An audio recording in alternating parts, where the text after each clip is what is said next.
Hello students, how are you. Students, आज मैं लेकर आया हूँ अनदर एजुकेशन रिलेटेड वीडियो और इसमें मैं सॉल्व करूँगा एक्सरसाइज 12.1 का सरफेस एरियाज एंड वॉल्यूम का क्वेश्चन नंबर 6। तो सबसे पहले हम इस क्वेश्चन को गो थ्रू कर लेते हैं। Medicine capsule is in the shape of a cylinder with two hemisphere struck to each of its end. ठीक है, तो दो हेमिस्फेरिकल जो आपके कैप्सूल्स हैं उनको स्ट्रक करके इनको मतलब जोड़ा जाता है। तो length of the entire capsule, जो लेंथ है एंटायर कैप्सूल की वो है 14 mm। 14 mm वो लेंथ है टोटल, यहाँ से लेके यहाँ तक। ठीक है, the length of the entire capsule, अच्छा 14 mm and the diameter of the capsule is 5 mm। तो इसका जो डायमीटर है वो कितना है, 5 mm। Find its surface area. तो हमें इसका सरफेस एरिया को फाइंड आउट करना है। तो हम आप पहले इसको सॉल्व कर लेंगे क्वेश्चन को। इसके पहले डायग्राम तो ऑलरेडी इसमें बुक में आपको दी हुई है, तो स्टिल इस डायग्राम को मैं थोड़ा सा बना के बता देता हूँ ताकि आपको थोड़ा सा इजी रहे how to solve this question. तो सबसे पहले तो मैं इसकी शेप ड्रॉ कर लेता हूँ।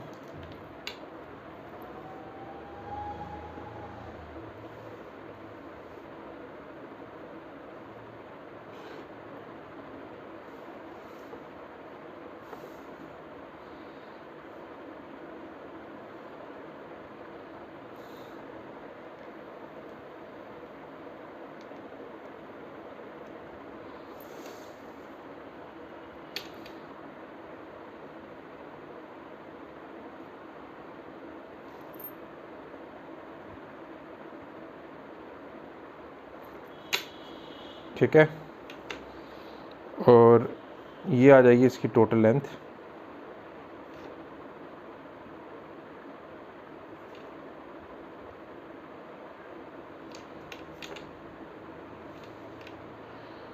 ठीक है, ये आ गई इसकी टोटल लेंथ और यहाँ पर इसका ये आ जाएगा डायमीटर। यहाँ पे बना लेता हूँ इसका, ये जो है इसका diameter is of 5 mm। Okay,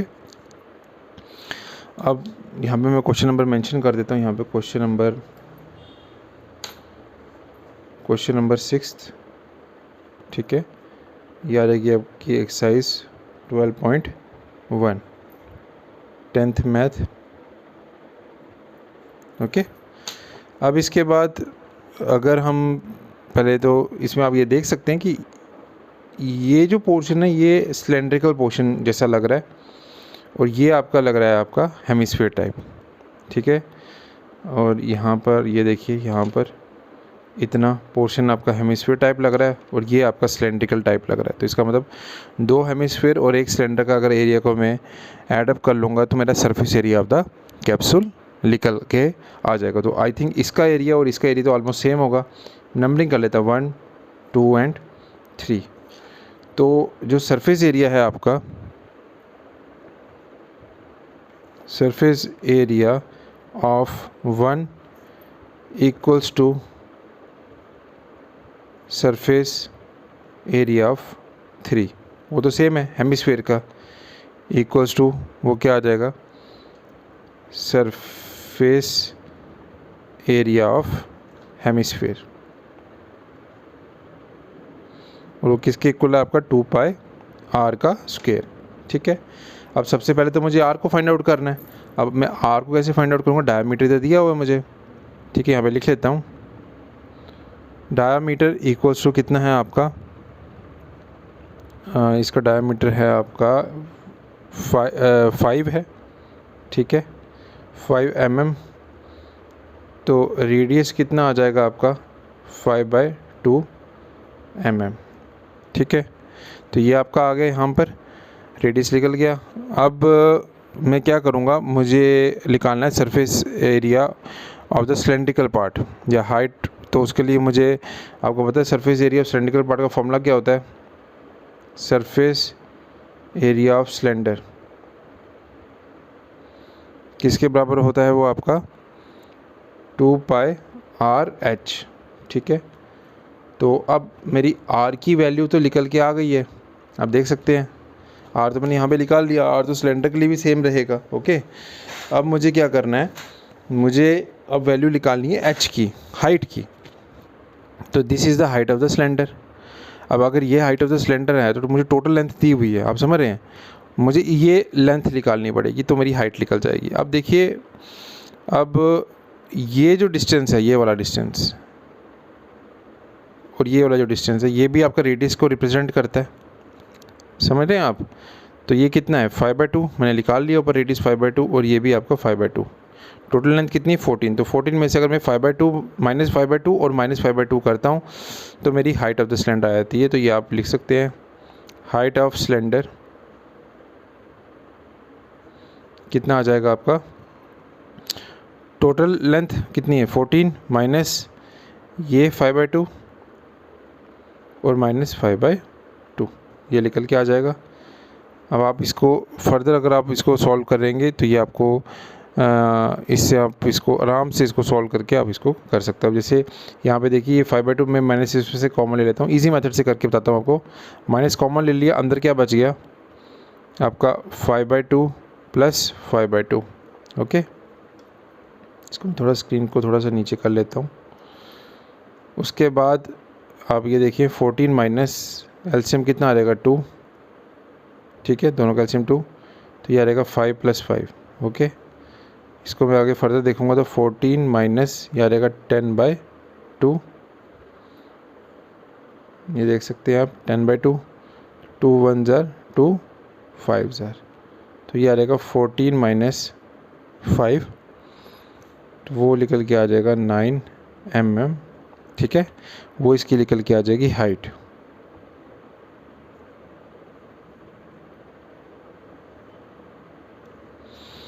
this is the height of the cylinder. Okay, अब उसके बाद मैं नेक्स्ट क्वेश्चन जो नेक्स्ट मतलब स्टेप में इसमें क्या करूँगा, मैं लिखूँगा आपका सरफेस एरिया।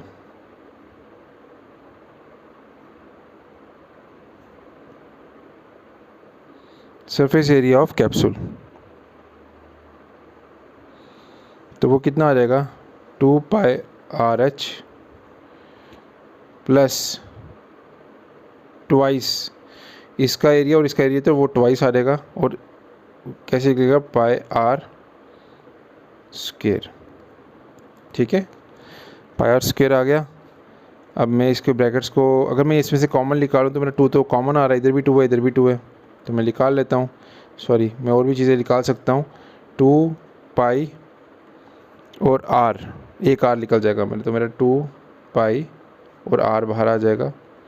तो यहाँ पर आ जाएगा आपका h प्लस ये 2 बाहर चला गया, यहाँ से पाई बाहर चला गया, और यहाँ से एक r बाहर चला गया, तो यहाँ पर आपका एक सिंगल 2 बच गया और एक सिंगल r बच गया।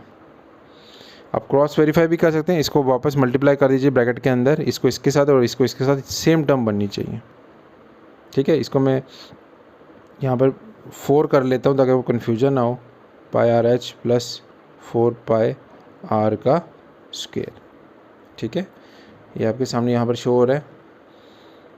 इसके बाद वैल्यूज़ को सब्स्टिट्यूट कर दो, 2 × 22/7, और r की वैल्यू क्या है 5/2, ठीक है, और हमने हाइट ऑफ सिलेंडर भी निकाल लिया था 9 प्लस 2 × r क्या था 5/2। ओके, ये 2 और ये 2 कैंसिल, ये 2 और ये 2 कैंसिल।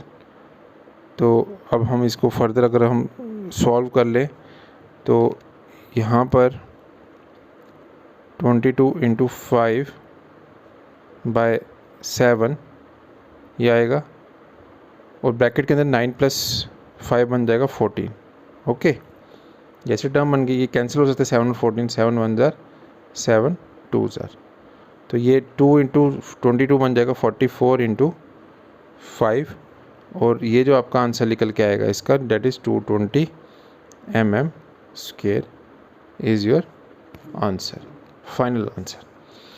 देखिए, इसको मेन चीज़ है आप सॉल्व कैसे करते हैं, सिंपल मेथड से मैंने आपको करके बताया। हाइट ऑफ सिलेंडर मैंने यहाँ पर निकाल ली, ठीक है, हाइट ऑफ सिलेंडर में 9 आ गई, फिर मैंने फॉर्मूला यूज़ कर लिया 2 हेमिस्फीयर का और एक आपका सिलेंडर का, तो इसको मैंने ब्रैकेट को मल्टीप्लाई कर दिया यहाँ पे, क्योंकि ट्वाइस 2 हेमिस्फीयर थे इसलिए तो ट्वाइस लग गया, ठीक है। और ये जब ब्रैकेट ओपन अप किया तो ये 4 बन गया आपका। अब मैंने इन टर्म्स में कॉमन निकाल ली। कॉमन निकालना इसलिए ईजी होता है, मल्टीप्लिकेशन बड़ी ईजी हो जाती है, अदरवाइज़ बड़ा कॉम्प्लिकेटेड बन जाएगा ये क्वेश्चन। तो यहाँ पे 2 पाई आर, यहाँ पे भी 2 पाई आर था और यहाँ पर भी 2 पाई आर, एक एक बाहर निकाल ली। यहाँ पर बच गया आपका एच आ गया प्लस 2 आर इधर आ गया, ठीक है। तो वैल्यूज़ को सब्स्टिट्यूट किया, सिंप्लीफाई किया, ठीक है, और आपका आंसर निकल गया 220 mm²। ये है आपका surface area of whole capsule. So students, I hope आपको ये क्वेश्चन समझ में आ गया होगा। स्टिल अगर आपको कोई डाउट निकल के आ रहे हैं तो आप मुझे इन व्हाट्सएप नंबर्स पे मैसेज कर सकते हैं या आप हमें कांटेक्ट कर सकते हैं for the future reference. Thank you so much, मिलते हैं नेक्स्ट वीडियो में। Hello students, how are you. So students, आज हम सॉल्व करेंगे एक्सरसाइज 12.1 का 10th class mathematics surface areas and volume का क्वेश्चन नंबर 7th, ठीक है, एक्सरसाइज 12.1। पहले हम इस क्वेश्चन को गो थ्रू कर लेते हैं, फिर आगे हम इसको आगे फर्दर सॉल्व करेंगे। A tent is in the shape of cylinder surmounted by a conical top, ठीक है। एक सिलेंड्रिकल शेप का आपका एक टेंट है, उसके ऊपर एक कॉनिकल टॉप है, ठीक है। If the height and diameter of the cylinders are part are 2.1 metre and 4 metre, ठीक है।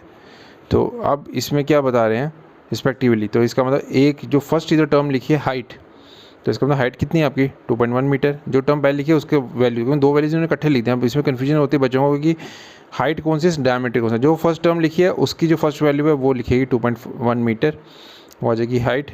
डायमीटर कितना है 4 मीटर, डायमीटर 4 मीटर आ जाएगा respectively. And the slant height of the top is 2.8 metre. तो स्लांट हाइट जो है आपकी टॉप की वो कितनी है 2.8 metre.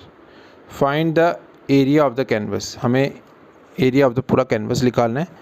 Used for making the tent, जो हमें यूज़ करना है किसका, टेंट के मेकिंग के लिए। Also find the cost of the canvas of the tent, और हमें कॉस्ट ऑफ द क्या निकालनी, कैनवस ऑफ द टेंट की एट द रेट। अगर हमें उसको जो प्राइस दिया हुआ है वो दिया हुआ है ₹500 पर मीटर स्क्वायर, ठीक है। Note that the base of the tent will not be covered with the canvas. So जो बेस है टेंट की will not be covered with canvas, तो इसका मतलब हमें बेस को कंसिडर नहीं करना, ठीक है। तो हमें इसको आगे कैलकुलेट करना है।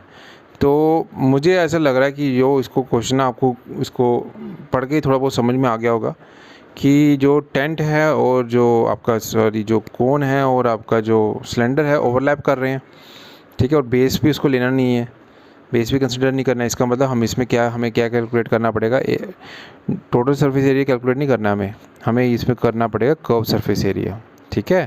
तो आउटर बाउंड्रीज हमें कैलकुलेट करनी है, उसको बोलते हैं कर्व सरफेस एरिया। हमें इसमें कैलकुलेट करना है पूरे टेंट का, which include curve surface area of cylinder जो लोअर पार्ट है और curve surface area of the conical part जो अपर पार्ट है। डायग्राम बनाऊंगा, समझ में सारा आ जाएगा। और डायग्राम कैसे बनेगी वो भी मैं इस वीडियो में आपको दिखाऊँगा, तभी वीडियो थोड़ा सा लंबे हो जाते हैं। आप लोगों के लिए ये है, अगर आपको मेरे सामने ये डायग्राम कैसे बनती है वो अगर आपको समझ में आ गया तो समझ लीजिए आपका 60% क्वेश्चन सॉल्व हो गया। तो सबसे पहले मैं सिलेंडर बना दूंगा, ठीक है।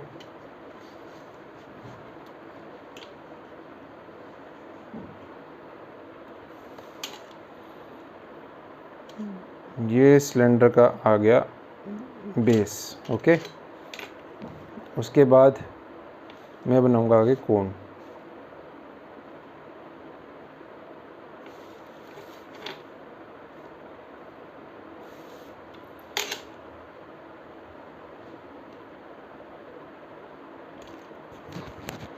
तो ये आ गया आपका कोन, ओके।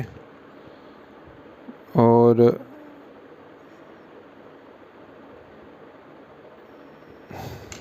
इसको मैंने इस सेंटर में ऐसे एक्सटेंड कर दिया और ये लाइंस को सेंटर में ही एक्सटेंड कर दूंगा, ठीक है। तो अब आप देखिए पेपर में क्वेश्चन में आपको ये दिया हुआ है कि जो इसकी हाइट है वो कितनी है 2.1 metre. Most of the youtubers क्या करते हैं, ऑलरेडी डायग्राम बनी होती है, ठीक है। आपके सामने डायग्राम बना रहा हूँ लाइव ताकि आप लोगों को पता चल जाए। तो और ये स्लांट हाइट है एल, स्लांट हाइट ले लेता हूँ मैं एल, कितनी है 2.8 मीटर, क्वेश्चन में ही दिया हुआ है।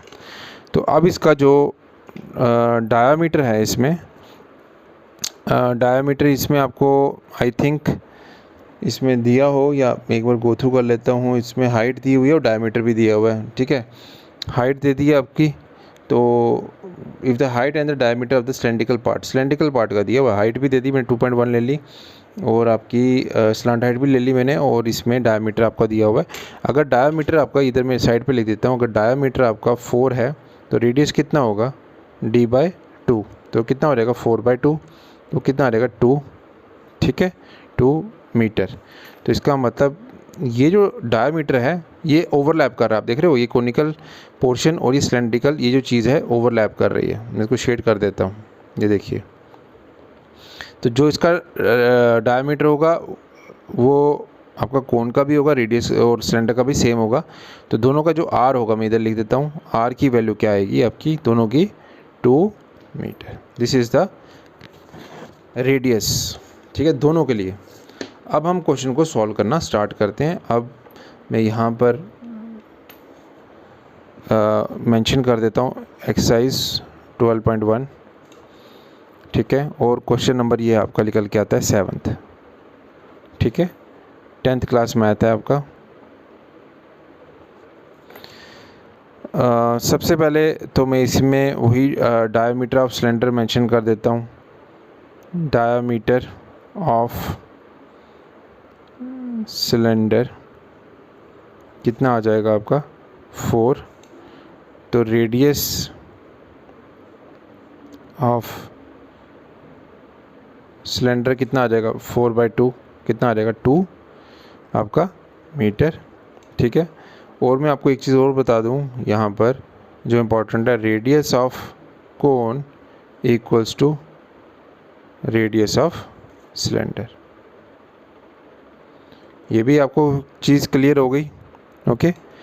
उसके बाद हाइट ऑफ सिलेंडर जो गिवन है, हाइट ऑफ सिलेंडर कितनी आ रहेगी आपकी 2.1 मीटर। फिर आ जाएगी आपकी स्लांट हाइट ऑफ कोन, ठीक है, कितनी आ जाएगी आपकी 2.8 मीटर। अब मैं क्या निकालूंगा, curved surface area of tent, कितना आ जाएगा, curved surface area of cylinder plus curved surface area of cone, okay. तो ये दो चीज़ें निकल के आ गई, curve surface area of cylinder और curve surface area of cone. इसके बाद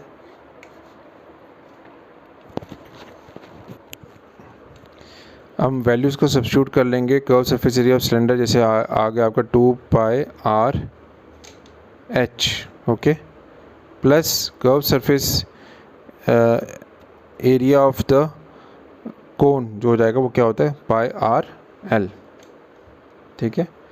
अब देखिए इसमें भी मैं कैपिटल आर ले रहा हूँ, इसमें भी कैपिटल आर ले रहा हूँ, क्योंकि दोनों का रेडियस सेम है। अगर दोनों का रेडियस सेम नहीं होता तो एक को कैपिटल एक को स्मॉल लेता। अब दोनों में कॉमन क्या आ जाएगा, पाई इसमें भी है और पाई इसमें भी, आर इसमें भी, आर इसमें भी, तो पाई आर मेरा बाहर आ गया, तो यहाँ पे आ गया 2h + l, ओके।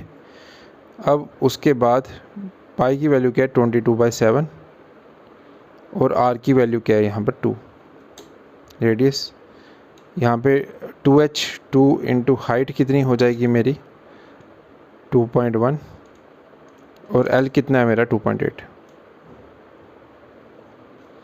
यहाँ पर ये चीज़ निकल के आ गई, तो ये आ जाएगा 44/7 और यहाँ पर आ जाएगा आपका 4.2 + 2.8, ठीक है।